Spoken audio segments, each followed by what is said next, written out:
Iginpahayag ni Commission on Election kon COMELEC Chairman George Erwin Garcia nga iragin mo monitor ang 52 nga mga contractors nga nagdonar han mga kandidato didahan May 2022 election.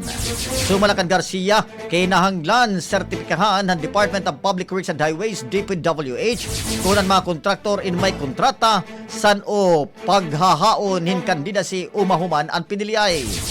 Oras nga makakuha hin sertifikasyon ang Commission on Election kon COMELEC, mag-i-issue naman in show cause order ha mga kontraktor.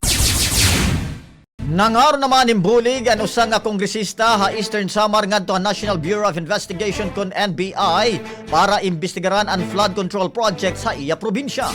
Sumalan mao nga kongresista naghangyoyahan NBI nga panginanuon ang mga proyekto nga ginpapatuman tikang han 2020 nga daha 2025 nga nan mga nauna pa kun may adaman mga records.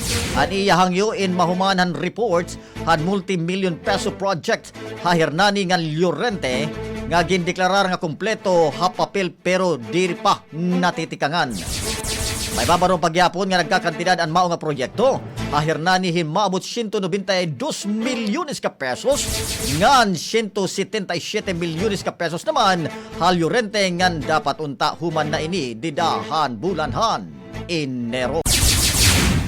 Opisyal nga ginlunsar ang Department of Interior and Local Government DILG ang Unified 911 ang bago nga National Emergency Hotline nga mabalyuhan 30 nga lokal nga mga numero. Libre ang serbisyo ang hotline nga abri 24/7 ika nga police report, medical emergency o disaster response iton kakarawton. Nagpaymat ngo naman ang ahensya ha mga magpra-prank call nga pwede maibutang ini ha list priority ang numero nga ginagamit ngan diri mabaton pananglitan magkamayada hin tinuod nga emergency. Ang programang ito ay inihatid sa inyo na Fast Relax, kasangga sa bawat aray.